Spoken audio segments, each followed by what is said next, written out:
Over the last several years, not only did I have a chance to work with Brad Bird, the writer-director of Ratatouille, but also with Thomas Keller. And Thomas is one of America's finest chefs. He owns the French Laundry in Per Se.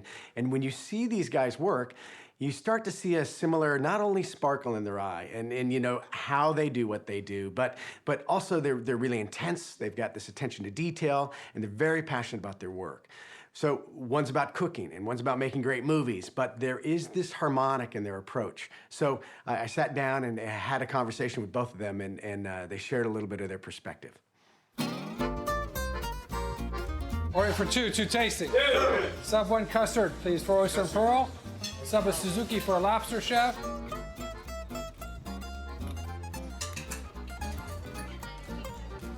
Let's pick up, chef. Two dorado, two amachi when ready. Anybody can cook. It's just you have to have the desire, the determination to make something that you're going to feel proud to give to somebody, have that emotional connection with somebody. I think you have to be emotionally attached to what you're doing. And certainly with food, I mean, it's very easy because it's something that nurtures.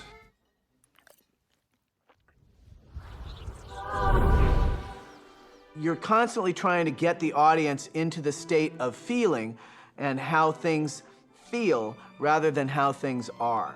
You are trying to get to a very primal, very simple, I think, nourishing thing, which is indulging in the human aspect of being alive. Every idea comes about in its own way. I had an idea for a film that started with me hearing a song and thinking it was another song. Walking down the aisle of a grocery store and seeing a purple box of pearl tapioca, and you see a word that says pearls, and you associate that with an oyster, and then comes from that as a dish. Other things come out of just a thought that you have of what if, or superheroes must feel defeated sometimes. And the food can be so inspiring.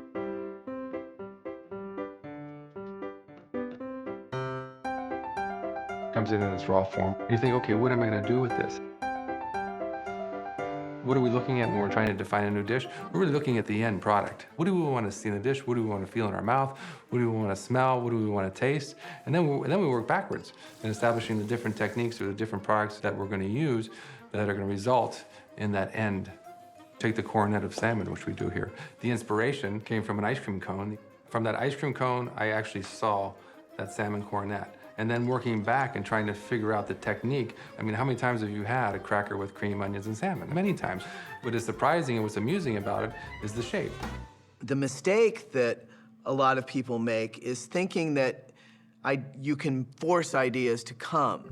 You can't, really. All that you can do is observe what kind of environment puts you in a creative state of mind, and then try to create that environment.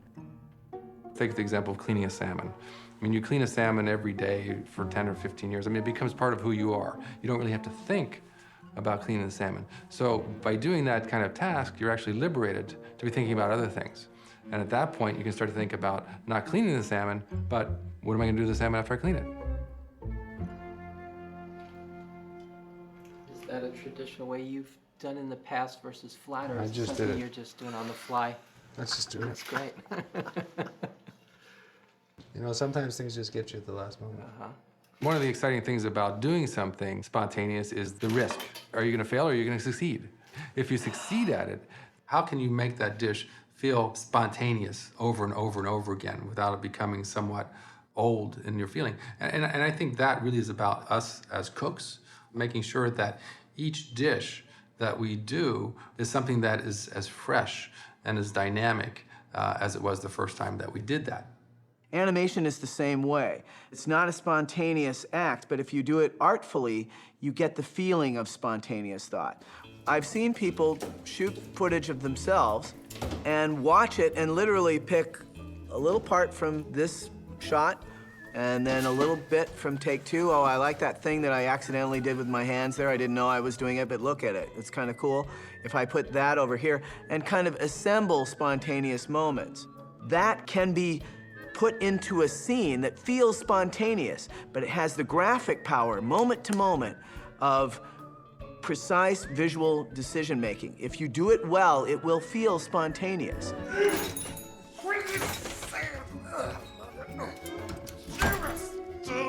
My mother ran restaurants, and as the youngest of 5 boys, I spent a lot of time after school in the restaurants. And how that manifested itself into me becoming a cook really was just my mother would give me a job. I mean, I had job security. I have a mentor, Roland Hennon, and I met him in the early 70s, and he was a chef in a private club in Rhode Island where I was working. And he made me understand that there was an emotional connection, and that was actually cooking for somebody in a way that brought them pleasure. And that was really that moment that changed my points of view on what I was doing and why I was doing it. I started to look for role models for other chefs that I wanted to be like. And there was one chef that really stood out. It was Ferdinand Point. His book, for me, really resonated what the qualities of a cook were. And that was about the product, and about execution, and about interpretation of what you know how to do, what you feel inside yourself, and how to express that onto a plate. Well, I made a film starting at age 11 that took me 3 years to make. And I entered it in some contests, and it won some awards, and I sent it to Disney. They responded right away and were amazing to me. They opened their doors and said, you can work with one of our great animators. Whenever you're in LA, the door is open. And I made sure I got to LA. So I got assigned to work with Milt Kahl. And Milt was one of the greatest artists that has ever lived. And he was tough. He was tough. I mean, he did it in a nice way. He wasn't cruel to me, but he let me know absolutely where I was coming up short. The Disney guys constantly showed you how to draw things so that the audience clearly saw them. They were the best graphic representation of an idea. But to do it in a way that didn't look like you were striking poses, that looked natural and felt flowing. And I went to Paris, where it was a wonderful time. I was able to get jobs in different restaurants and experience France. And I model so much of what our organization is about on that restaurant called Taïwan, on that role model, Jean-Claude Renaud. I mean, he's just an extraordinary restaurateur. Every morning I'd walk through the courtyard and I'd look up to the second floor window of his office, and he was there every morning. Every night I left, he was there. He was there all the time. And you look at that, and those examples of people like that, and you understand what makes them great. Commitment. Everybody's been working their butts off on this film, and it's a hard film to do. But now we have a straight shot here where we have to kick into gear, because we are not going to get the film done if we don't sail into this new year. I think that what you try to do is get people excited by what you're excited about. You still see Skinner's hand, and suddenly there's just stairs going down, and he's airborne. And we've got to have that, man. That's like the greatest shot ever. I really love capturing moments, and I love trying to hit new standards.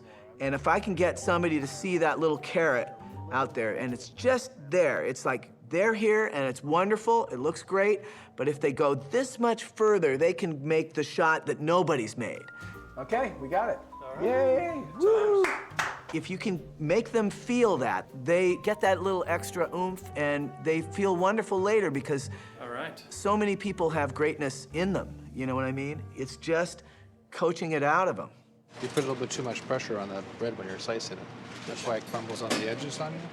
You know what I'm saying? Yes. It's not about perfection, it's about the quest for perfection. That's the motivating thing. Because you realize once you think it's perfect, it's no longer perfect. It can't be. I mean, I think it's perfect, and therefore it's not.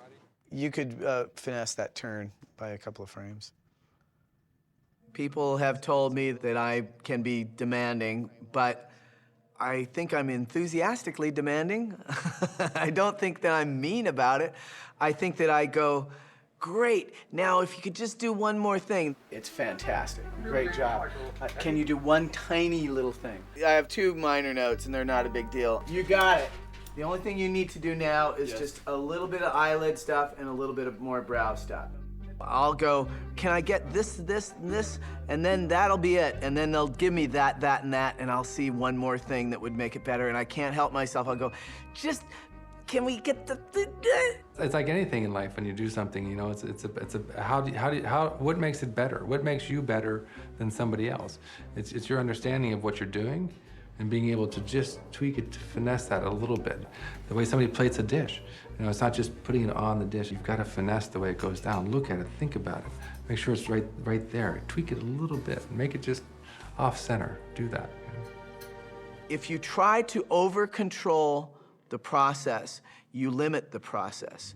I mean, I have a pretty strong idea of what I want, but I don't feel that I create an atmosphere where people can't speak up and have ideas, because oftentimes people come up with wonderful ideas that are gonna make the movie better, and you'd be an idiot not to take them.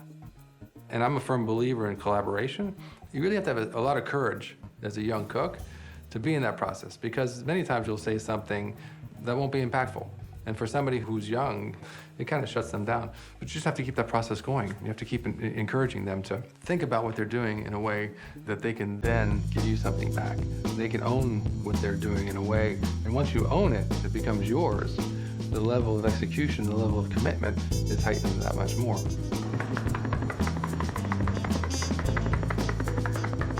We have signs in our restaurant which says sense of urgency. And it's so important that from the time you get to work, you live with that phrase in your head, making sure that you're focused on the task, and making sure that you're gonna get there to get the task done. And then you're gonna move on to the next one.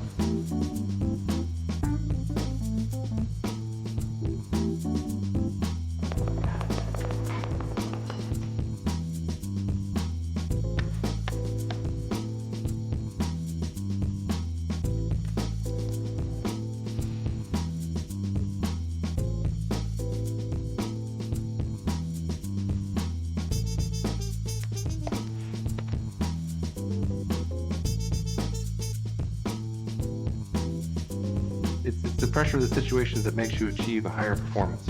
Every second counts and you cannot be mommy. There's a sense of energy that you get, and it's that energy and that excitement that make you perform that much better in that pressure situation.